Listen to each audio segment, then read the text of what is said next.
ओम शांति। आज 21 फरवरी 2021 की वाणी बाबा ने 6 नवंबर 1987 को चला दी थी। बाबा अव्यक्त बाप दादा मीठी परम आदरणीय दादी गुलजार जी की तन में आकर अव्यक्त पाठ पूरा करने के लिए बाबा ने बच्चों को संपूर्ण बनाने की दृष्टि से और निरंतर सेवाधारी बनाने की दृष्टि से आज की ये वाणी चलाई और बहुत सुंदर विधि सिखाई कि बच्चे, आप निरंतर सेवाधारी किस प्रकार से बन सकते हैं। तो अव्यक्त बाप दादा क्यों कहते हैं? क्योंकि प्यारे बाबा और ब्रह्मा बाबा दोनों अव्यक्त हो गए। पहले शिव बाबा ब्रह्मा बाबा के तन में आकर हर प्रकार के कर्म करना साकार में सिखाए। फिर ब्रह्मा बाबा भी शिव बाबा के समान अव्यक्त होकर बच्चों को ये शिक्षा दिए कि बच्चे, जिस प्रकार मैं एक दूसरे तन में प्रवेश करके बोल सकता हूँ, समझा सकता हूँ, देख सकता हूँ, वैसा ही तुम भी इस रावण की दुनिया में इस तन को पराया तन ही समझो, अपना मत समझो। क्यों? क्योंकि ये रावणता से ही पैदा हुआ है, विषय विकारों से पैदा हुआ है। और तुम अपने आप को पहचानो कि तुम तो सदा पवित्र रहने वाले देव आत्मा हो। और नीचे उतरते उतरते आज इस दशा में पहुंच गए हो। ऐसी दशा हो गई है तुम्हारी कि तुम समझ ही नहीं पा रहे हो कि जीवन क्या है, जीवन का लक्ष्य क्या है, कौन से कर्म हमें करने चाहिए जो विकर्म न बने, दुष्कर्म न बने, और उस कर्म को कैसे करना चाहिए। एक तो कौन से कर्म करने चाहिए, दूसरा कैसे कर्म करने चाहिए, तीसरा जो भी कर्म आप कर रहे हो इस शरीर के माध्यम से कर रहे हो, तो कर्म का फल तुम आत्माओं में जमा हो रहा है, जो निरंतर उस फल की प्राप्ति कर्म के अनुसार तुम्हें मिल रही है।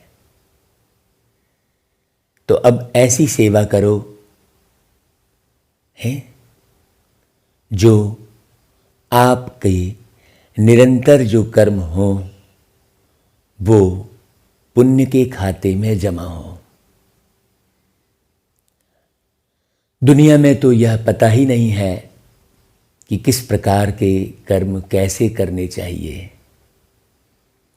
तो आज बाप दादा निरंतर सेवाधारी बनने का साधन 4 प्रकार की सेवाओं के माध्यम से बता रहे हैं। बहुत गौर से सुनना, बहुत गहराई है। तो आज विश्व कल्याणकारी, विश्व सेवाधारी बाप, देखो बाबा ने अपने आप को क्या कहा, विश्व सेवाधारी। आते मधुबन में हैं, लेकिन कह क्या रहे हैं, विश्व सेवाधारी है। और क्या कह रहे हैं, विश्व कल्याणकारी। अर्थात किसी रिश्ते में बंधकर किसी का कल्याण कर रहे हो, वास्तव में वो एक प्रकार का स्वार्थ हो गया। स्वार्थ में भरकर कल्याण के भाव आ रहे हैं। एक तो रिश्ते में बंधकर जो कार्य कर रहे हो वो तो स्वार्थ हो गया। हाँ, क्योंकि अपने बच्चे को तो जानवर भी पाल लेता है ना। आजकल तो मनुष्यों की वो दशा हो गई है कि अपने बच्चों को भी वो सही ढंग से नहीं पाल पा रहा है। क्यों? क्योंकि प्रत्येक मनुष्य संकुचित हो गया है ना। कुएं का मेढक कहेंगे, कुएं का मेढक बन गया है। बस केवल मैं और मेरा इस चक्रव्यूह में फंस गया है। तो बाबा कहते हैं कि विश्व कल्याणकारी, विश्व सेवाधारी अपने विश्व सेवाधारी सहयोगी सर्व बच्चों को देख रहे थे। हाँ, विश्व सेवाधारी, हाँ, विश्व सेवा के सहयोगी। ऐसा नहीं कि पार्टिकुलर हो गए, किसी स्थान विशेष के सेवाधारी हो गए हैं। तो बाबा देख रहे थे कि हर एक बच्चा निरंतर सहज योगी के साथ साथ निरंतर सेवाधारी कहाँ तक बने हैं, है ना भाई।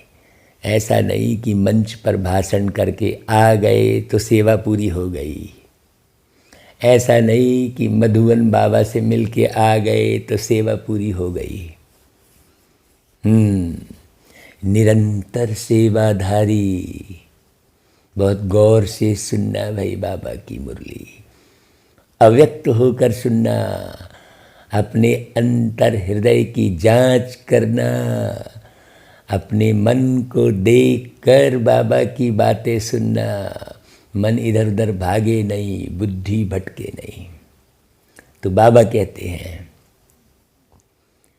कि निरंतर सेवाधारी कहाँ तक बने हैं। क्यों? क्योंकि याद और सेवा दोनों का बैलेंस सदा ब्राह्मण जीवन में बाप दादा और सर्वश्रेष्ठ ब्राह्मण आत्माओं द्वारा ब्लेसिंग का पात्र बनाता है। बहुत गौर से सुनना, याद और सेवा का बैलेंस। माना आप सेवा करके न्यारे हो रहे हैं कि नहीं उस सेवा से। हाँ, उस सेवा के बारे में सोच रहे हैं, अभिमान के वश होकर उस सेवा का वर्णन कर रहे हैं। सेवा, अर्थ सेवा का वर्णन करना अलग बात हो गई। प्रेरणा देने के लिए सेवा का वर्णन करना अलग बात हो गई। लेकिन बड़ी सूक्ष्म चेकिंग बाबा करवाते हैं। सेवा आपकी बुद्धि में ऐसे रूप में चली गई कि मैंने ये सेवा इतनी इतनी की है। नहीं, आप कोई सेवा कर ही नहीं सकते। आज यदि मैं आत्मा भी आपको कोई बात गुहिता से मान लो बता रहा हूँ तो वो भी बाबा करा रहे हैं।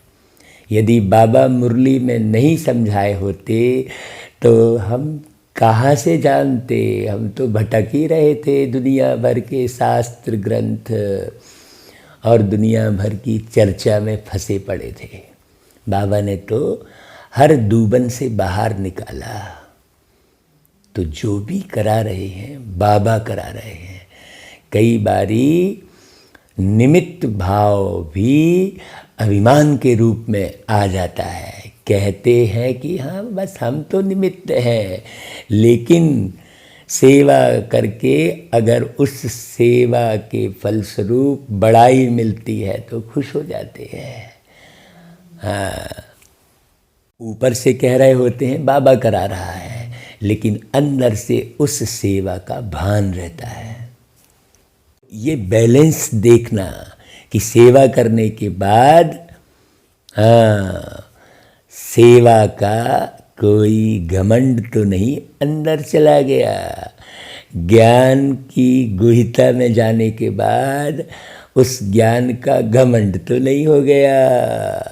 अगर ऐसा है तो बाप दादा और ब्राह्मण परिवार की ब्लेसिंग नहीं मिलेगी। और यदि याद और सेवा दोनों का बैलेंस है तो सदा सर्वश्रेष्ठ ब्राह्मण आत्माओं द्वारा ब्लेसिंग का पात्र बनता है। सर्वश्रेष्ठ ब्राह्मण आत्मा, आपको परखने की शक्ति चाहिए। इस संगम युग पर ही ब्राह्मण जीवन में परमात्मा आशीर्वादें और ब्राह्मण परिवार की आशीर्वादें प्राप्त होती हैं। इसलिए इस छोटी सी जीवन में सर्व प्राप्तियों और सदा काल की प्राप्तियां सहज प्राप्त होती हैं। क्यों? क्योंकि पूरा ब्राह्मण परिवार, इतना बड़ा परिवार जिसकी आशीर्वाद मिल रही है।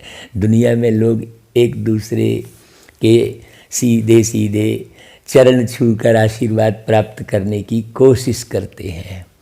तो जो चरण छूता है और आशीर्वाद सोचता है कि इनकी आशीर्वाद मिल जाएगी, तो आशीर्वाद प्राप्त करने वाला भी विषय विकारों से भरा रहता है और आशीर्वाद देने वाला भी विषय विकारों से भरा रहता है। हाँ, आशीर्वाद लेते समय भी वो न्यारा नहीं रहता है और आशीर्वाद देने वाला भी न्यारा नहीं रहता है। हाँ, हर स्वार्थ से परे रहकर जीवन जीना, ये बड़ी गहन गंभीर बात है। तो बाबा कहते हैं, देखो बहुत गहराई से सुनो, समझो कि इस संगम युग को विशेष ब्लेसिंग युग कह सकते हैं। तो ब्लेसिंग कैसे प्राप्त होगी? बहुत गहरी समझने की बात है। दुआएं कैसे प्राप्त होगी? जब निरंतर बाबा की याद आती रहेगी। हाँ, कर्म का प्रभाव बुद्धि में नहीं रहेगा। किसी भी कर्म का प्रभाव बुद्धि में नहीं रहेगा। शरीर से कर्म करा रहे हैं और स्वयं अलग आराम में है। हाँ, आपको आराम कब नहीं मिलता? जब आप कर्म का चिंतन करते हैं कि मैंने ये किया वो किया। आपने जो भी किया शरीर के माध्यम से करवाया। अगर कर्म चिंतन ना करे व्यक्ति तो बिल्कुल नहीं थकेगा। थकान की महसूसता नहीं होगी। हाँ, क्योंकि कर्म किससे कराया उसने? शरीर के माध्यम से कराया। वो तो बैठा ही है। हाँ, वास्तव में किसी भी मनुष्य आत्मा को कर्म नहीं थकाता। कर्म का चिंतन थकाता है। किसी भी मनुष्य आत्मा के अंदर में किसी कार्य व्यवहार करने से चिड़चिड़ाहट नहीं आती। उस कार्य व्यवहार के बारे में सोचने से चिड़चिड़ाहट आती है कि मैंने इतना सारा किया, मैंने उसके लिए इतना किया, उसने मेरे लिए कुछ नहीं किया है। ऐसे भाव उत्पन्न होते हैं। मैंने तो भाई फलाने आश्रम से जुड़कर इतनी सेवा की, लेकिन कोई मुझे मान देने वाला ही नहीं है, तो मान की चाहत से कर्म किया, प्राप्ति की चाहत से कर्म किया। नहीं भाई, प्राप्ति की चाहना रखने की आवश्यकता ही नहीं है।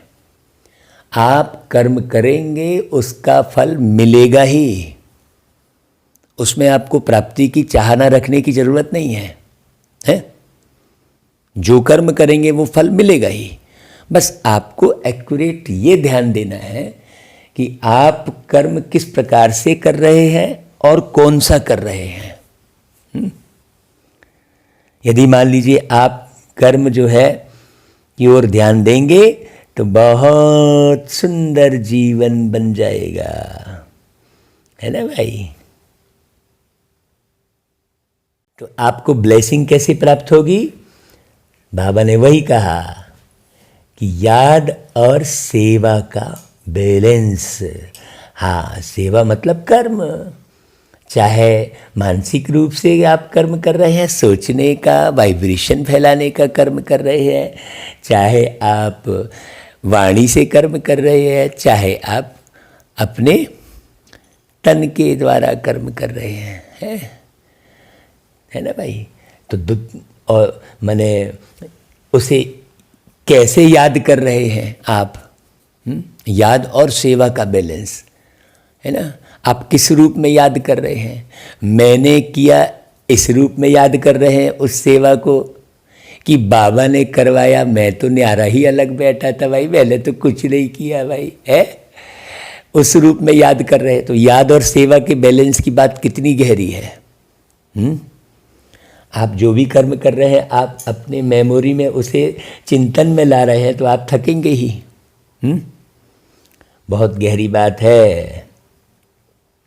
तो बाबा कहते हैं यदि आप दोनों का बैलेंस रखते हैं तो आपको ब्लेसिंग प्राप्त होती है। संगम युग को विशेष ब्लेसिंग युग कह सकते हैं। हाँ, संगम यानी मिलन। आपका मिलन आपकी याद के माध्यम से किस तरफ मिलन हो रहा है आपका, है? आपकी मेमोरी में क्या है? जो कर्म किया वो मेमोरी में है कि अकर्ता प्यारा बाबा मेमोरी में है? बाबा देखो सब कर्म सिखाकर, है, बाबा को कहते हैं अकाय, अकर्ता, अजन्मा। हाँ, बहुत गहरी बात है। यदि मैं भी अजन्मा समझ सकता हूँ स्वयं को, हाँ, कि भाई हाँ मेरा भी जन्म नहीं होता है, समझ सकता हूँ बहुत अच्छे से। शरीर का भान नहीं रहेगा तो अजन्मा। और शरीर का भान है तो मैंने यहाँ जन्म लिया, वहाँ जन्म लिया, ये कौन से है? देखो निराकार के साथ जुड़कर किस प्रकार निराकार बना जा सकता है। बाबा भी शरीर लिया है लेकिन उसे शरीर का भान नहीं है। बाबा ये कह रहा है कि भाई ये तो किराए का तन है, मेरा तन थोड़ी है। तो आप क्यों मेरा तन समझ रहे हो? आप भी समझो ना, ये तन भगवान ने ही तो दिया है ना। ऐसा समझो ना भाई। है, देने वाले ने दिया, वो भी दिया किस शान से। हमने वो गीत बहुत साल पहले गाया था और इस गीत से ही हमारे इस मार्ग की शुरुआत हुई कि मैं नहीं, मेरा नहीं, यह तन किसी का है दिया, यह तन किसी का है दिया। जो भी अपने पास है वो, जो भी अपने पास है वो, वह धन किसी का है दिया यह तन किसी का है दिया, मैं नहीं मेरा नहीं। कितने वर्ष पहले इस ज्ञान गीत की शुरुआत बाबा ने करवाई और अपने मधुबन स्थान पर ले जाकर बाबा ने पहला गीत मुझ आत्मा से यही गवाया। हम आपको कितने अनुभव सुनाए। दादी इस गीत को सुनकर हमारी दादी प्रकाश बनी, विदेही दादी, सारे कार्य करते हुए भी बिल्कुल न्यारी। हमने तो दादी से बहुत शिक्षा ली, प्यारे ब्रह्मा बाबा से बहुत शिक्षा ली, उनके स्वरूप को देखा। हाँ, बाबा ने कई सैंपल दिखाए। तो इसलिए सब दादियों की ब्लेसिंग हमें प्राप्त हुई। आज ब्राह्मण परिवार की, बाबा ने कहा श्रेष्ठ ब्राह्मण आत्माओं की, है ना, श्रेष्ठ ब्राह्मण आत्माओं की ब्लेसिंग। तो मैं आपको अनुभव बता रहा हूँ।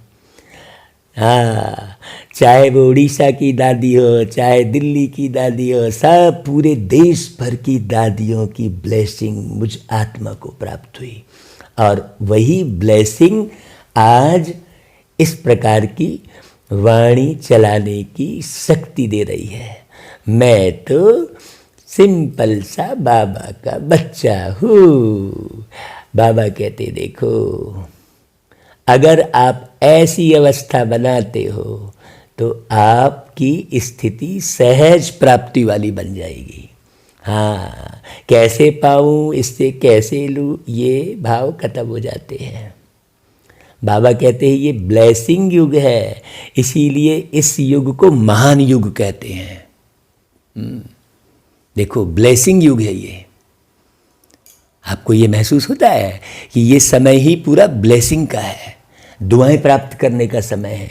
इसलिए ऐसे कर्म करो, ऐसे भाव रखो कि सर्व आत्माओं से दुआएं ही प्राप्त हो। आप ये मत सोचो कि कौन आपके लिए क्या सोच रहा है, कौन क्या कर रहा है। जो जैसा करेगा सो पाएगा। मुझे ये सब सोचने की आवश्यकता नहीं है। मैं सिर्फ ज्ञान का मनन चिंतन करूं, कर्म का मनन चिंतन नहीं करूं। हाँ, मैं अपने शौक का मनन चिंतन नहीं करूं। हाँ, मना शौक करें, लेकिन वो शौक आपके ऊपर हावी मत हो। हम ये नहीं कह रहे हैं कि शौक ना करें, हाँ, लेकिन शौक कैसा वाला कर रहे हैं, उस शौक के परिणाम क्या है, ये गौर से समझना। बाबा स्वयं हर श्रेष्ठ कर्म, हर श्रेष्ठ संकल्प के आधार पर हर ब्राह्मण बच्चे को हर समय दिल से आशीर्वाद देते रहते हैं। देखो, बाबा आशीर्वाद देने की बात जो कर रहे हैं, हर समय की बात कर रहे हैं, दिल से की बात कर रहे हैं। तो बाबा अपने बारे में बताकर आखिर क्या करना चाह रहे हैं? बच्चों को भी आप समान बनाना चाह रहे हैं। यह ब्राह्मण जीवन परमात्मा आशीर्वाद की पालना से वृद्धि को प्राप्त होने वाला जीवन है।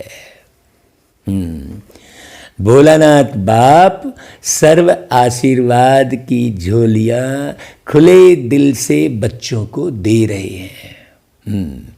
कोई कैसा भी हो, भोलानाथ बाप कोई कैसा भी हो, है ना, बाबा खुले दिल से दे रहे। अब तुम लेने में अगर पीछे हट जाओ, लेने में तुम्हारी क्वालिटी ना रहे, है ना भाई, तो अपनी क्वालिटी की जांच करो कि आप किस क्वालिटी के बने हो। पढ़ते पढ़ते, गुनते गुनते क्या क्वालिटी आई है, हमेशा अपनी क्वालिटी की जांच करो। हम तो दूसरे की क्वालिटी की जांच करते बैठे रहते हैं। वो तो बहुत अच्छा है, वो तो बहुत खराब है, बारीक बारीक दूसरे की क्वालिटी देखते हैं। अरे भाई, बारीक बारीक स्वयं की क्वालिटी की जांच करनी चाहिए, तो समझ में आएगा। तो बाबा कहता है कि सर्व आशीर्वाद लेने का आधार क्या है? याद और सेवा का बैलेंस। हाँ, अगर निरंतर योगी है तो साथ साथ निरंतर सेवाधारी भी है। अब ये आपको सोचने की आवश्यकता नहीं है कि मैं ऐसा कर रहा हूँ, संकल्प से भी परे हो जाएंगे। कोई भी वस्तु है ना, यदि गर्म हो गई है तो उसकी ताप स्वतः ही फैलती है। बाबा कहता है योग अग्नि, है ना। तो यदि आप निरंतर योगी हैं तो आपसे निरंतर सेवा हो ही रही है, आप चाहे जिधर भी चले जाएं। तो सेवा का महत्व सदा बुद्धि में रहता है। बड़ी गहरी समझने की बात है। कई बच्चे समझते हैं सेवा का जब चांस मिलता है, वह कोई साधन व समय जब मिलता है तभी सेवा करते हैं। देखो, हाँ, हमने कहा था ना कि सेवा का अवसर मत ढूंढो कि शिवरात्रि आएगी तो ये सेवा करेंगे, को नवरात्रि आएगी तो ये सेवा करेंगे। अवसर मत ढूंढो। हाँ, लेकिन बाप दादा जैसे याद निरंतर सहज अनुभव कराते हैं, वैसे सेवा भी निरंतर और सहज हो सकती है। हाँ, जब भी आप बाबा को याद करो, देखो कितनी खुशी बढ़ जाएगी। हाँ, क्यों? बाबा बच्चों के निरंतर याद में हैं, बच्चे बाप की निरंतर याद में नहीं हैं। तो बाबा कहते हैं, तो आज बाप दादा सेवाधारी बच्चों की सेवा का चार्ट देख रहे हैं। जब तक निरंतर सेवाधारी नहीं बने तब तक सदा की आशीर्वाद के अनुभवी नहीं बन सकते। जैसे समय प्रमाण, सेवा के चांस प्रमाण, प्रोग्राम प्रमाण सेवा करते हो, उस समय सेवा के फलस्वरूप बाप की, परिवार की आशीर्वाद व सफलता प्राप्त करते हो, लेकिन सदा काल के लिए नहीं। इसीलिए कभी आशीर्वाद के कारण सहज स्व व सेवा में उन्नति अनुभव करते हो और कभी मेहनत के बाद सफलता अनुभव करते हो, क्योंकि निरंतर याद और सेवा का बैलेंस नहीं है। निरंतर सेवाधारी कैसे बन सकते, आज उस सेवा का महत्व बाबा सुना रहे हैं कि निरंतर सेवाधारी आप कैसे बन सकते हो। बड़ी गौर से इस मुरली को सुनना भाई, बहुत गहराई से बाबा समझा रहे हैं। एक एक बात को आत्मसात करना भाई। हाँ, भागना नहीं इधर उधर। हाँ, बाबा कहते हैं देखो, सारे दिन में भिन्न भिन्न प्रकार से सेवा कर सकते हो, और सेवा का फल ही मेवा है। और बाबा एकदम सरल विधि सिखा रहे हैं, देखो बड़े गौर से सुनो भाई, क्योंकि सेवा से ही कमाई जमा होगी आपकी। हाँ, कहते हैं सेवा से मेवा। तो बाबा जो सेवा सिखा रहे हैं वो कौन सा मेवा दे रहे हैं? मेवा कौन सा मिल रहा है? स्वर्ग की राजाई पद का मेवा मिल रहा है। बाबा कह रहे हैं ना भाई, वहाँ महलों में रहोगे, हलवा तो छोड़ो, आपको प्रकृति ही इतने सुंदर फल देगी, हाँ, जो आपके इस हलवे और रसगुल्ले से भी ज़्यादा टेस्टी होगी। आप तो अभी टेस्ट बनाने की मेहनत करते हो, हैं? वहाँ आपको बना बनाया स्वाद मिलेगा। जब यहाँ आप स्व की याद में रहेंगे तो उसके फलस्वरूप आपको बना बनाया स्वाद मिलेगा। यहाँ तो मेहनत करते हो, खूब सारे यूट्यूब में वीडियो देखते हो किसको कैसा बना है, और वो भी जो है व्यापार बन गए। यहाँ तो हर एक चीज़ व्यापार बन गई। तो देखो बाबा कैसे बता रहे हैं, इसे बहुत ध्यान से सुनना। बाबा कहते हैं इसमें एक है, बहुत गौर से सुनो, इसमें एक है स्व की सेवा, अर्थात स्व के ऊपर संपन्न और संपूर्ण बनने का सदा टेंशन रखना, मतलब स्वयं को पकाने का है। भाई कोई चीज पक गई तो सबके खाने के काम आ रही है, ऑटोमेटिक काम आ रही है। वो पक गई कोई चीज तो है। यदि मैं पक गया वाले मैं संपूर्ण बनने की ही लाइन में खड़ा हूं, और कोई दूसरा कितना बना है यही चिंतन मनन करते रहते हैं। बाबा ने क्या बोला? सबसे पहले स्व की सेवा। किस प्रकार की स्व की सेवा? स्व की सेवा मतलब ये थोड़ी कि मैं अपने ही शरीर की सेवा में लगा हुआ हूँ, बस दूसरे की जो है सेवा में समय ही नहीं है आपके पास। पूरा समय आपको अपने मन की करने में निकल गया, अपने तन की सेवा करने में निकल गया, अपने शौक पूरे करने में निकल गया, अपने परिवार में ही इतना उलझ के रह गए। वो स्व की सेवा नहीं है। स्व की सेवा किसे कहा बाबा ने?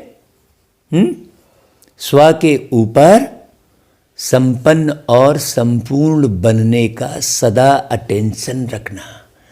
आपके इस पढ़ाई के जो मुख्य सब्जेक्ट हैं उन सब में अपने को पास विद ऑनर बनाना है। इसमें ज्ञान स्वरूप, याद स्वरूप, धारणा स्वरूप सब में संपन्न बनना है। देखो 3 बातें बोली बाबा ने।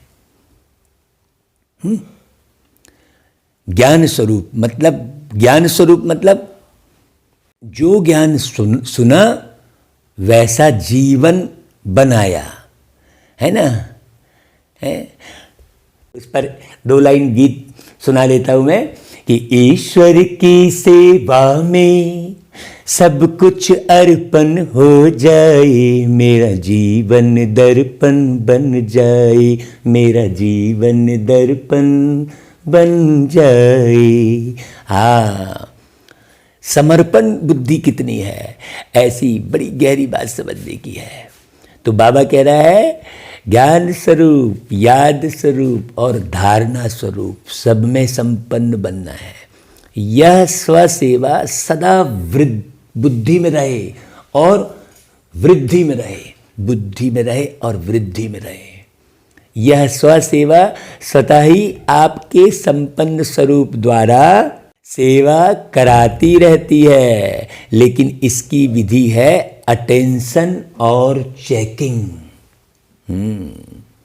स्व की चेकिंग करनी है, दूसरों की नहीं करनी है।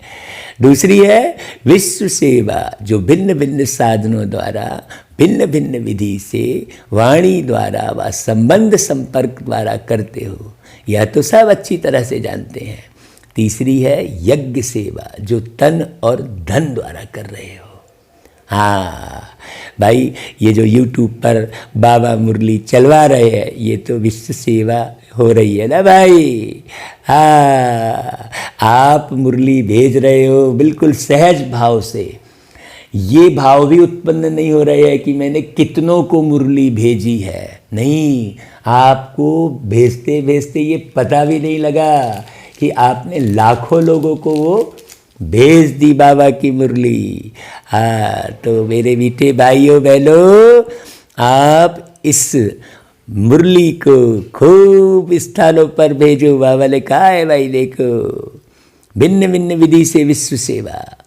चौथी है मनसा सेवा, अपनी शुभ भावना, श्रेष्ठ कामना, श्रेष्ठ वृत्ति, श्रेष्ठ वाइब्रेशन द्वारा किसी भी स्थान पर रहते हुए अनेक आत्माओं की सेवा कर सकते हो।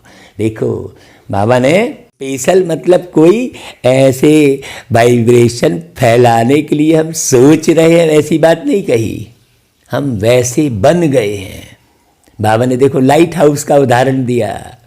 हाँ, माइट हाउस का बाबा ने कहा इसकी विधि है लाइट हाउस माइट हाउस बनना।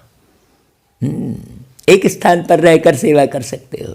आप लाइट रहोगे, हल्के रहोगे सदा, तो वाइब्रेशन आपके स्वतः ही लाइट के फैल रहे। ऐसा थोड़ी सोचना पड़ेगा कि मैं लाइट, मेरे से किरणें निकल रही है, कि लाइट फैल रही है। नहीं, ये भान भी नहीं है। बाबा ने देखो क्या कहा, लाइट हाउस एक ही स्थान पर स्थित होते दूर दूर की सेवा करते हैं। ऐसे आप सभी एक स्थान पर होते अनेकों की सेवा अर्थ निमित्त बन सकते हो। अपने अंदर इतनी पावर जमा करो। इतना शक्तियों का खजाना जमा है तो सहज कर सकते हो। जैसे एक सर्वर लगा है इतना पावरफुल जो सारी दुनिया के डाटा को सेव करके इधर से उधर पहुंचा रहा है। आप देख रहे हो ना आपका मोबाइल कैसे काम कर रहा है? बाबा ने पावर हाउस का उदाहरण दिया। अभी आपका मोबाइल कैसे काम कर रहा है? एक ट्रांसमीटर पावरफुल लगा है जो सब तरफ ट्रांसफर कर रहा है एक स्थान पर, लेकिन वो पावरफुल ट्रांसमीटर है। वैसा ही है ना, आप भी माने ट्रांस में रहो का मतलब क्या हुआ? परे रहो, हर कर्म के फल से परे रहो, न्यारे रहो। हाँ, हर कर्म के भान से परे रहो। बाबा ने शुरू में ही कहलवा दिया भाई, मुरली तो फिर शुरू हुई। अच्छा, बाबा कहता है इसमें स्थूल साधन व चांस व समय की प्रॉब्लम नहीं है। मनसा सेवा में मानसिक सेवा, सबके प्रति शुभ भावना कब रख पाएंगे आप? जब सबको आत्मी भाव से देखेंगे। अभी तो कोई ना कोई ऐसी पॉइंट बुद्धि में रखी हुई है कि फलाना ऐसा है, एक धारणा बना ली है। बाबा ने 3 बात कही, धारणा है ना, ज्ञान स्वरूप, याद स्वरूप और धारणा स्वरूप। देखो आपने किस पर कैसी धारणा बना के रखी है। हाँ, बहुतों ने जो है साधु सन्यासियों के ऊपर ही कुछ भी धारणा बना रखी है, बहुतों ने किसी के ऊपर कुछ धारणा बना रखी है, बहुतों ने ब्रह्मा कुमारी के ऊपर कोई भी धारणा बना रखी है। अरे भाई, काहे ये सब धारणा बना रखी हो? जो जैसा करेगा सो पाएगा। हम अपनी सेवा करें ना, हम क्या करते हैं, लोगों के प्रति अपने अंदर की धारणा के हिसाब से सेवा करते हैं। है ना? तो धारण किसको करना है? धारण बाबा को करना है। मुझे बाबा मिला तो बाबा की वाणी ही धारण रहे, बाबा का स्वभाव ही धारण रहे अंदर। तो धारणा स्वरूप का मतलब बहुत गहरी समझना है। तो बाबा कहता है सिर्फ लाइट माइट से संपन्न बनने की आवश्यकता है, बाकी कोई साधन, चांस व समय की कोई प्रॉब्लम नहीं है। बोले अरे मेरे को समय नहीं मिला, मेरे को साधन नहीं मिला, मेरे को चांस ही नहीं मिला, तो मैं कैसे सेवा करूं? देखो, अब 24 घंटे का समय तो सबको मिला ना भाई, मुझे भी मिला। तो मैं सोचता हूँ देखो ये 24 घंटे को मैं कैसे मैनेज करूँ। हाँ, ऐसा थोड़ी कि घर छोड़ के आप मैनेज कर सकते हो, कि रिश्ते नातों को तोड़ के आप मैनेज कर सकते हो, नहीं। हाँ, बड़ी गहरी समझने की बात है। बाबा अव्यक्त वाणियों में बहुत गहराई बताते हैं। तो बाबा कहते हैं सदा मन बुद्धि व्यर्थ सोचने से मुक्त होना चाहिए, है ना भाई? व्यर्थ सोचोगे तो वो सेवा नहीं होने वाली है। मन मना भाव के मंत्र का सहज स्वरूप होना चाहिए। यह चारों प्रकार की सेवा क्या निरंतर सेवाधारी नहीं बना सकती? सोचो, चारों ही सेवाओं में से हर समय कोई ना कोई सेवा करते रहो तो सहज निरंतर सेवाधारी बन जाएंगे।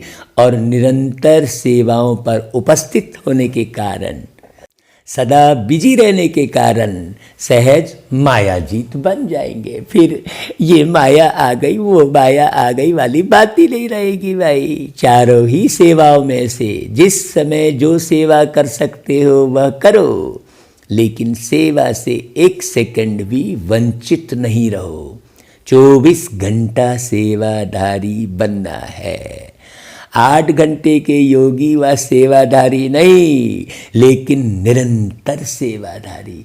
मैंने इतने बजे से इतने बजे तक योग किया, तो आपको ख्याल कैसे रहा भाई कि योग किया? वास्तव में वो योग किया नहीं, आप तो समय के कॉन्शियस में रहे। हाँ, बाबा कहते हैं सहज है ना भाई, और नहीं तो स्व की सेवा तो अच्छी है। जिस समय जो चांस मिले वह सेवा कर सकते हो। कई बच्चे शरीर के कारण व समय न मिलने कारण समझते हैं हम तो सेवा कर नहीं सकते, लेकिन अगर 4 ही सेवाओं में से कोई भी सेवा में विधि पूर्वक बिजी रहते हो तो सेवा की सब्जेक्ट्स में मार्क्स जमा होती जाती है और यह मिले हुए नंबर फाइनल रिजल्ट में जमा हो जाएंगे।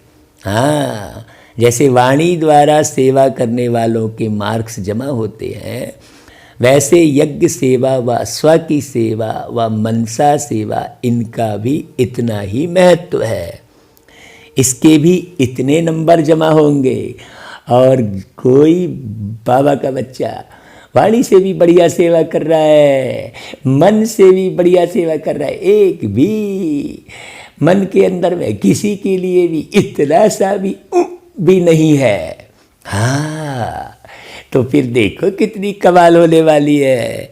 हाँ भाई, विश्व महाराजा तो वही बनने वाला है जिसकी वाणी में बहुत मिठास आ जाती है। फिर जिसका मन शुद्ध पवित्र होता है उसकी वाणी में भी मिठास आ जाती है, उसके एक एक शब्द समझ में आते हैं। उसके बोलने पर ही मालूम पड़ जाता है कि इसका मन कैसा होगा।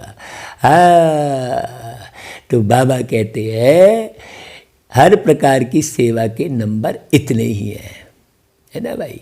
लेकिन जो चारों ही प्रकार की सेवा करते उसके उतने नंबर जमा होते, जो 1 व 2 प्रकार की सेवा करते उसके नंबर उस अनुसार जमा होते।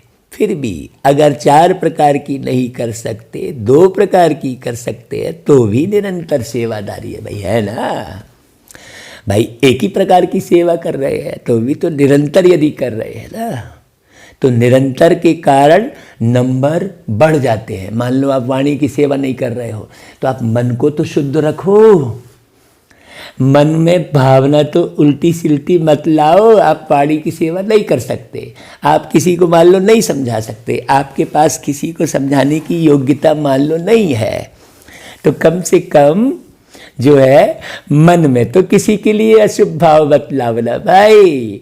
यदि आप मन में सदा सबके लिए शुभ भाव निरंतर लाते रहोगे तो मार्क्स तो बढ़ते जाएंगे ना। हाँ, वाणी के सेवा वाले नंबर भले नहीं मिलेंगे लेकिन इसके नंबर तो बढ़ रहे ना। हाँ, यदि आप वाणी की सेवा नहीं कर सकते और आप कॉन्शियस हो रहे हो कि अरे यार हम तो नहीं समझा सकते किसी को, तो आप समय बर्बाद हो रहा है ना आपका। नहीं, बाबा ने बहुत गहरी बात बताई। तो बाबा कहता है 2 प्रकार की कर सकते हो सेवा। हाँ, तो निरंतर के कारण नंबर बढ़ जाएंगे। पता चला वाणी की सेवा करने वाला लगातार वो मनसा सेवा नहीं कर पा रहा है, मतलब मन से किसी के लिए कोई ना कोई भाव उल्टे सुलटे रखा है। नहीं रखो, क्यों रखोगे भाई? बाबा ने इतना ज्ञान सुनाया, सब अपना अपना पार्ट बजा रहे हैं। कोई कैसा पार्ट बजा रहा है, कोई कैसा पार्ट बजा रहा है। हाँ भाई, दुनिया में आप देख रहे हो ना, अलग अलग प्रकार के जीव दिख रहे हैं ना आपको। हाँ, तो वैसे ही अलग अलग होंगे ही। बाबा ने कहा एक मिले ना दूसरे से, तो हम क्यों मिलान करते बैठे हैं भाई? मिलान करते बैठो बाप से। हाँ, तो बाबा कहते हैं कि ब्राह्मण जीवन अर्थात निरंतर सेवाधारी सहज योगी। बाबा कहते हैं जैसे याद का अटेंशन रखते हो कि निरंतर रहे, सदा याद का लिंक जुटा रहे, वैसे सेवा में भी सदा लिंक जुटा रहे। जैसे याद में भी भिन्न भिन्न स्थिति का अनुभव करते हो, कभी बीज रूप का, कभी फरिश्ता स्वरूप का, कभी मनन का, कभी रूरियान का, लेकिन स्थिति भिन्न भिन्न होते भी याद की सब्जेक्ट में निरंतर याद में गिनते हो। ऐसे यह भिन्न भिन्न सेवा का रूप हो, लेकिन सेवा के बिना जीवन नहीं। श्वासों श्वास याद और श्वासों श्वास सेवा हो, इसको कहते हैं बैलेंस। तभी हर समय ब्लेसिंग प्राप्त होने का अनुभव सदा करते रहेंगे और दिल से सदा स्वतः ही यह आवाज़ निकलेगा कि भाई हम आशीर्वादों से पल रहे हैं, आशीर्वाद से उड़ती कला के अनुभव से उड़ रहे हैं। मेहनत से, युद्ध से छूट जाएंगे। क्या, क्यों, कैसे, कहाँ, कब, ये सब ढेर सारे जो प्रश्न हैं, इन प्रश्नों से मुक्त हो सदा प्रसन्न रहेंगे भाई। हाँ, सफलता सदा जन्म सिद्ध अधिकार के रूप में अनुभव करते रहेंगे। पता नहीं क्या होगा, सफलता होगी व नहीं होगी, पता नहीं आगे हम चल सकेंगे व नहीं चल सकेंगे। यह पता नहीं का संकल्प परिवर्तन हो, तब मास्टर त्रिकालदर्शी स्थिति का अनुभव करेंगे भाई। हाँ, पता नहीं, अभी तो दुनिया में किसी को कुछ भी पता नहीं है, आपको तो सब पता है भाई, फिर ये संकल्प क्यों आए? यदि आप बढ़िया कर्म कर रहे हो, बहुत अच्छी सेवा कर रहे हो, तो विजय तो हुई पड़ी है। विजय की फिर सोचने की आवश्यकता नहीं है। यह निश्चय और नशा सदा अनुभव होगा कि विजय तो हुई पड़ी है। यही ब्लेसिंग की निशानियां है, समझा? ब्लेसिंग प्राप्त करने के लिए कोई मेहनत नहीं करनी है। आप अपनी भावनाओं को शुद्ध रखो, शुभ रखो, पवित्र रखो, तो सब कुछ मिलने वाला है। ब्राह्मण जीवन में, महान युग में बाप दादा के अधिकारी बन फिर भी मेहनत करनी पड़े, सदा युद्ध की स्थिति में ही जीवन बिताएं, यह बच्चों के मेहनत की जीवन बाप दादा से देखी नहीं जाती भाई। देखो बाबा कितनी कशिश से बात कर रहे हैं। इसलिए निरंतर योगी, निरंतर सेवाधारी बनो, समझा? हाँ, बाबा समझा कह रहे हैं ना भाई। अच्छा, पुराने बच्चों की आशा पूरी हो गई ना भाई। पानी की सेवा करने वाले सेवाधारी बच्चों को बाबा आफरीन है कह रहे हैं, माने शाबाशी दे रहे हैं बाबा को। अनेक बच्चों की आशाओं को पूर्ण करने में रात दिन सहयोगी हैं। निद्रा जीत भी बन गए तो प्रकृति जीत भी बन गए। तो मधुवन के सेवाधारियों को, चाहे प्लेन बनाने वाले, चाहे पानी लाने वाले, चाहे आराम से रिसीव करने वाले हैं, रुकवाने वाले, भोजन समय पर तैयार करने वाले, जो भी भिन्न भिन्न सेवा के निमित्त है, उन सब को बाबा थैंक्स देना बोलते हैं। सबको थैंक्स देना। बाप दादा तो दे ही रहे हैं, आप लोग भी सब देना।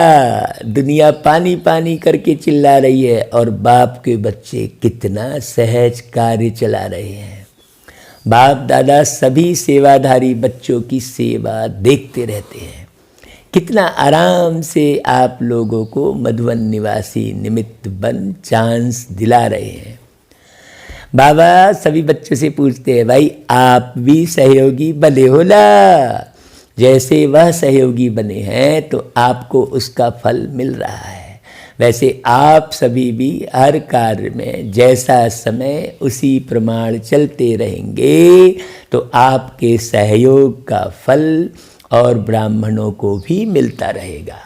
हाँ, बाप दादा मुस्कुरा रहे थे, सतयुग में दूध की नदियाँ बहेंगी, लेकिन संगम पर पानी घी तो बन गया ना। घी की नदी नलके में आ रही है, पानी घी बन गया तो अमूल्य हो गया ना। इसी विधि से अनेकों को चांस देते रहेंगे। फिर भी देखो दुनिया में और आप ब्राह्मणों में अंतर है ना। कई स्थानों से फिर भी आप लोगों को बहुत आराम है और अभ्यास भी हो रहा है। इसलिए राजयुक्त बन हर परिस्थिति में राजी रहने का अभ्यास बढ़ाते चलो। अच्छा भाई, बाबा फिर याद प्यार देते हैं। बाबा के याद प्यार की 4 लाइनों में पूरी मुरली का सार भी होता है।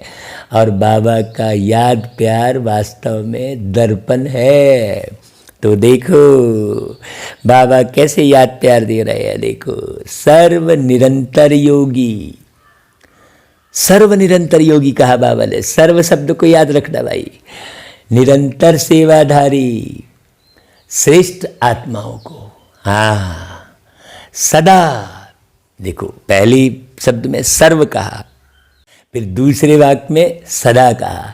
सदा त्रिकालदर्शी बन सफलता के अधिकार को अनुभव करने वाले, सदा प्रसन्न चित्त संतुष्ट श्रेष्ठ आत्माओं को, है ना। फिर देखो अगली लाइन में क्या बोल रहे बाबा, हर सेकंड ब्लेसिंग के अनुभव करने वाले बच्चों को विधाता वरदाता बाप दादा का याद प्यार और नमस्ते। भाई हम बाबा की रूहानी बच्चों की भी प्यारे मीठे मीठे बाबा आपको बहुत बहुत याद प्यार और नमस्ते बाबा।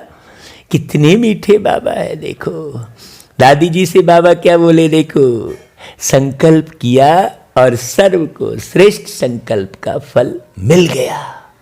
हाँ दादी जी के एक संकल्प से सबको फल मिलता है। इतनी ऊंची स्थिति दादी की।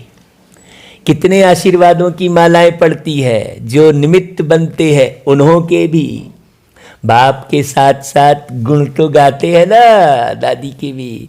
हाँ भाई, अब ऊपर ही दादी को याद कर रहे थे भाई। तो बाबा कहते हैं इसलिए तो बाप के साथ बच्चों की भी पूजा होती है, अकेले बाप की नहीं होती है। हाँ, बड़ा शिवलिंग बनाते हैं, फिर शालिग्राम बनाते हैं ना, और डबल पूजा होती है। बाबा कहते हैं बच्चों की, एक तो शालिग्राम के रूप में और दूसरा मंदिरों में देवी देवता बन के पूजते हो, फिर अभी संगम युग में भी पूजते हो ना भाई। बाबा कहते अकेले बाप की नहीं होती है। बाबा ये तो बाबा का शुक्रिया है ना, सभी को कितनी खुशी प्राप्त हो रही है। यह आशीर्वादों की मालाएं भक्ति में मालाओं के अधिकारी बनाती है। देखो दादी को बाबा ने कितना कितना ब्लेसिंग दी बाबा ने। अच्छा भाई, फिर बाबा अलग अलग पार्टियों से मुलाकात कर रहे हैं। पहली पार्टी से बाबा देखो कौन सा प्रश्न कर रहे हैं। हर पार्टी में शामिल हो जाओ भाई। दादी से बात किए तो आप दादी बन जाओ। अनुभव करो, अनुभव की अथॉरिटी से जीवन जियो। बाबा कहते हैं आप सभी श्रेष्ठ आत्माएं सबकी प्यास बुझाने वाले हो ना। वह है स्थूल जल और आपके पास है ज्ञान अमृत। जल अल्पकाल की प्यास बुझाए तृप्त आत्मा बना देता है, तो सर्व आत्माओं को अमृत द्वारा तृप्त करने के निमित्त बने हुए हो ना। यह उमंग सदा रहता है, क्योंकि प्यास बुझाना यह महान पुण्य है। प्यासे की प्यास बुझाने वाले को पुण्य आत्मा कहते हैं। आप भी महान पुण्य आत्मा बन सभी की प्यास बुझाने वाले हो। जैसे प्यास से मनुष्य तड़पते हैं, अगर पानी ना मिले तो प्यास से तड़पेंगे ना। ऐसे ज्ञान अमृत ना मिलने से आत्माएं दुख अशांति में तड़प रही हैं, तो उनको ज्ञान अमृत देकर प्यास बुझाने वाली पुण्य आत्माएं हो ना। हाँ, बाबा ने ऊपर विधि सिखाई, फिर देखो बाबा कैसी बातें कर रहे हैं। तो पुण्य का खाता अनेक जन्मों के लिए जमा कर रहे हो ना। एक जन्म में ही अनेक जन्मों का खाता अनेक जन्मों के लिए जमा कर रहे हो ना। एक जन्म में ही अनेक जन्मों का खाता जमा होता है, तो आपने इतना जमा कर लिया है ना, इतने माला माल बन गए जो औरों को भी बांट सकते हो। अपने लिए भी जमा किया और दूसरों को भी देने वाले दाता बने। तो सदा यह चेक करो कि सारे दिन में पुण्य आत्मा बने, पुण्य का कार्य किया या सिर्फ अपने लिए ही खाया पिया मौज किया बस। जमा करने वाले को समझदार कहा जाता है। जो कमाए और खाए उसको समझदार नहीं कहेंगे। जैसे भोजन खाने के लिए फुर्सत निकालते हो क्योंकि आवश्यक है, ऐसे यह पुण्य का कार्य करना भी आवश्यक है। तो सदा ही पुण्य आत्मा हो, कभी कभी की नहीं। चांस मिले तो करे नहीं, चांस लेकर चांसलर बनो कहते हैं बाबा। समय मिलेगा नहीं, समय निकालना है तब जमा कर सकेंगे।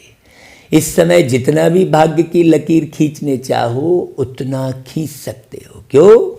क्योंकि बाप भाग्य विधाता और वरदाता है। श्रेष्ठ नॉलेज की कलम बाप ने अपने बच्चों को दे दी है। इस कलम से जितनी लंबी लकीर खींचनी चाहो खींच सकते हो। अच्छा भाई, फिर दूसरी पार्टी आई सामने बाबा के, उनसे बोल रहे हैं मैं तो भाई पहली पार्टी में भी शामिल था, दूसरे में भी शामिल हो गया। सुनो ना भाई अच्छे से हर पार्टी में शामिल होकर। हाँ, सभी राज ऋषि हो ना। राज अर्थात अधिकारी और ऋषि अर्थात तपस्वी। तपस्या का बल सहज परिवर्तन कराने का आधार है। परमात्मा लगन से स्वयं को और विश्व को सदा के लिए निर्विघ्न बना सकते हैं। निर्विघ्न बनना और निर्विघ्न बनाना, यही सेवा करते हो ना। अनेक प्रकार के विघ्नों से सर्व आत्माओं को मुक्त करने वाले हो। तो जीवन मुक्त का वरदान बाप से लेकर औरों को दिलाने वाले हो ना। निर्बंधन अर्थात जीवन मुक्त। हाँ, किसी भी प्रकार का बंधन नहीं। मन खींच रहा है इधर उधर, बुद्धि भटक रही है इधर उधर, नहीं। ऐसे बंधन से मुक्त हो जाओ। तीसरी पार्टी से मिल रहे बाबा। चलो भाई सब तीसरी पार्टी में शामिल हो जाओ। हाँ, बाबा कहते हैं हिम्मते बच्चे मदद बाप। बच्चों की हिम्मत पर सदा बाप की मदद पदम गुणा प्राप्त होती है। बोझ तो बाप के ऊपर है, लेकिन ट्रस्टी बन सदा बाप की याद से आगे बढ़ते रहो। हाँ, बाप की याद ही छत्र छाया है। पिछला हिसाब सूली है, लेकिन बाप की मदद से कांटा बन जाता है। परिस्थितियाँ आनी जरूर है, क्योंकि सब कुछ यहाँ ही चुकतू करना है। हाँ भाई, परिस्थिति नहीं आए ऐसा नहीं है। आपने जो कर्म किया है तो उसके अनुसार आपको ऐसी परिस्थिति तो झेलनी ही पड़ेगी, चुकतू करना ही पड़ेगा, ऐसा नहीं है। हाँ, लेकिन बाप की मदद से कांटा बना देती है, बड़ी बात को छोटा बना देती है, क्योंकि बड़ा बाप साथ है। सदा निश्चय से आगे बढ़ते रहो। हर कदम में ट्रस्टी अर्थात सब कुछ तेरा, मेरापन समाप्त। गृहस्थी अर्थात मेरा, तेरा होगा तो बड़ी बात छोटी हो जाएगी, और मेरा होगा तो छोटी बात बड़ी हो जाएगी। तेरापन हल्का बनाता है और मेरापन भारी बनाता है। तो जब भी भारी अनुभव करो तो चेक करो कि कहाँ मेरापन तो नहीं। मेरे को तेरे में बदली कर दो तो उसी घड़ी हल्के हो जाएंगे। बाबा ने कितनी सुंदर और सरल विधि सिखा दी। सारा बोझ 1 सेकंड में समाप्त हो जाएगा। अच्छा भाई, बाबा फिर वरदान देते हैं। अव्यक्त वाणी में सार नहीं लिखा जाता, क्योंकि अव्यक्त वाणी पूरी ही सार है, पूरी वाणी ही सार है। हाँ, अच्छा भाई, वरदान संतुष्टता की विशेषता व श्रेष्ठता द्वारा सर्व के इष्ट बनने वाले वरदानी मूर्त भव, जो सदा स्वयं से और सर्व से संतुष्ट रहते हैं, वही अनेक आत्माओं के इष्ट व अष्ट देवता बन सकते हैं। हाँ, सबसे बड़े से बड़ा गुण कहो, दान कहो या विशेषता व श्रेष्ठता कहो, वह संतुष्टता ही है। संतुष्ट आत्मा ही प्रभु प्रिय, लोकप्रिय और स्वयं प्रिय होती है। ऐसी संतुष्ट आत्मा ही वरदानी रूप में प्रसिद्ध होगी। हाँ, अभी अंत के समय में महादानी से भी ज़्यादा वरदानी रूप द्वारा सेवा होगी। ये बड़ी गहरी गंभीर बातें हैं। महादानी वरदानी किसे कहेंगे, इस पर चिंतन मनन करना। बाबा जो है मुरली चलाते हैं तो उस पर चिंतन मनन करना चाहिए। अच्छा भाई, स्लोगन, विजयी रत्न वह है जिसके मस्तक पर सदा विजय का तिलक चमकता हो। फिर सूचना, आज मास का तीसरा रविवार अंतर्राष्ट्रीय योग दिवस है। सभी भाई बहनें शाम 6:30 से 7:30 बजे तक विशेष योग अभ्यास में अपने पूर्वज स्वरूप को इमर्ज करें और पूरे वृक्ष को सर्व शक्तियों को सकाश देने की सेवा करें। अच्छा भाई, ओम शांति।